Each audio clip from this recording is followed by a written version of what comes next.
What is going on, guys? Matt over at Easy Auto Spa, and today we are shooting a video that's honestly probably our most requested video, and that's our most asked question at any of our locations. And that is, how do you properly hand wash a car once you've gotten it ceramic coated? And the great thing is, if you're watching this at home, even if you haven't gotten your car ceramic coated, you can use all these same techniques, all these same tools, and all these steps to care for your car when you're thinking about it or before you get it ceramic coated. So to do this, I'm not an expert at this, but this man to my right is. This is Carson. Carson is our lead ceramic installer and our lead detailer here at our Duluth location. Carson, I'd love for you to just kind of walk it down, show us the products that we've lined up, and then let's go through the process and actually wash the car. Sounds good. So if you look at the table, we have our traditional wash bucket along with a grit guard. We have a wheel brush. We have our bug cleaner. We have our ceramic G-Wash by Gtechniq. We have our brake buster non-acidic wheel cleaner. We have a microfiber wash mitt. We have a drying towel. We have a foam cannon filled with the ceramic G-Wash. We have a C2V3 liquid crystal, and we have a hot air blower. Awesome. So first things first, when you're washing a car, where do you start? Some people start on the top, some people start with the wheels. What do you like to do? What do you start with? It's a very good question. So the first thing that I do is I inspect all the areas of the vehicle to get a sense of what kind of contaminants are on the vehicle.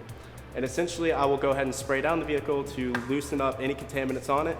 And while I'm doing that, I will go ahead and clean the wheels and then start the pre-foam. So when you're looking for contaminants, are you looking for things like pine straw and bugs and bird droppings and things like that? Or what do you look at when you say contaminants? What do you mean by that? So essentially, that's going to be loose dirt on top of the paint. I'm also looking at brake dust. I'm also looking at, like you said, bird poop. Okay. And bugs, stuff like that. Okay, so those loose contaminants on the car, I would imagine you don't want to be smearing those into the car. It might scratch, it might damage, it might make your wash longer, it might ruin a towel. So you're looking just to look at that first, and you're just rinsing the car off just to get some moisture on it, get some water on it. Correct. Right? And then you said you move on to the wheels. All right. So with the wheels, what product are you using to wash your wheels? So with the wheels, we're going to be using the brake buster non-acidic wheel cleaner and the wheel brush.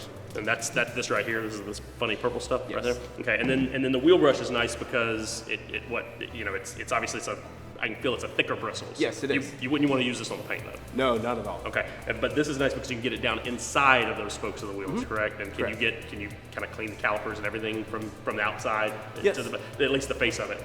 Okay, so you've got your wheels, you've gotten them washed. When you're washing a car, this is a fairly clean car. It's been washed about a month ago. How long would you dedicate to washing 4 wheels on a car like this? For me, it would probably take around 10 minutes, but for somebody at home, it may take 30. Okay, so a half hour or something like that, just to clean the 4 wheels. At what point do you say, all right, the wheels are done, I'm going on the foam? Walk me through that process. So the first thing that we're going to do in washing the vehicle is going to be to spray down the surface to knock off any loose contaminants.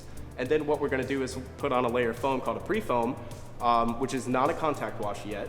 We're going to spray some foam on the vehicle to loosen up any contaminants on the paint.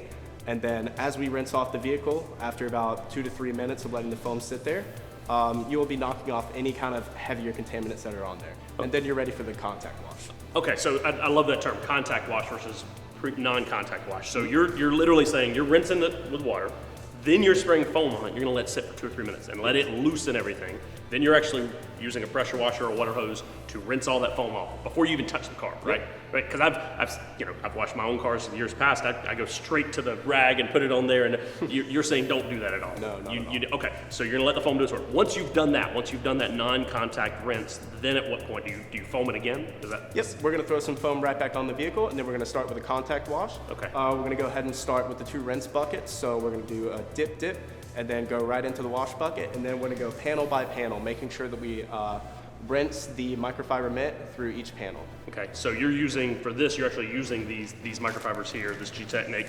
Obviously there's other brands that make these as well that you can use, but you're using basically a very soft, this is an extremely soft microfiber. That is correct. And it picks up all that foam and it's super sudsy when you're using it, I've seen other. All right, so tell me about the panels. What panel do you start with when you're washing? We always start from top to bottom. Okay. Always top to bottom. And that's just because gravity will help you with the wash. That is correct. But also there are a lot of contaminants on the lower panel than the top.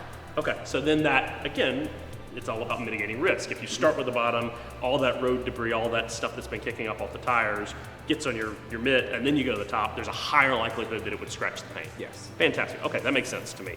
I see right here on the table, we've got this light here. We didn't talk about this earlier, but this light, this kind of helps us to simulate and replicate the sunlight.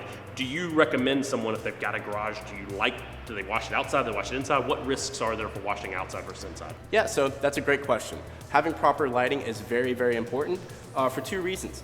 You're gonna see exactly how your coating is doing over time, and you're gonna also see the contaminants that are sitting on top of your painted surface. Okay, so if you're washing a car outside, are you rinsing off each individual panel after you've wiped it down? Are you rinsing that off before moving on to the next one? I'll give it a couple minutes just to make sure that the soap is not dry on top and create water spots. Okay, so you don't want, if you're wiping down, say the roof, for example, should you wipe down immediately on the hood, or should you rinse the roof off before you move to the hood?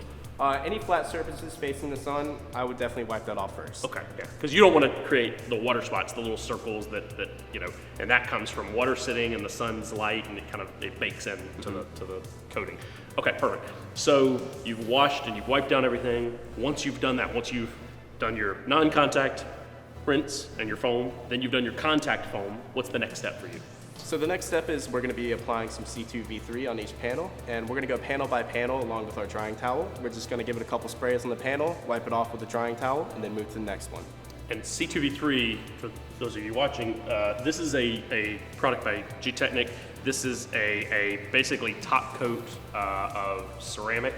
It does not replace ceramic coating a car, but it does, again, helps it to boost if you already have a ceramic, and if you don't have a ceramic, it's going to help to replicate what a ceramic coating does. It's going to make it a little slicker, a lot more hydrophobic, and it's going to protect. The goal of all this, the ceramic products are to protect everything below the surface, correct?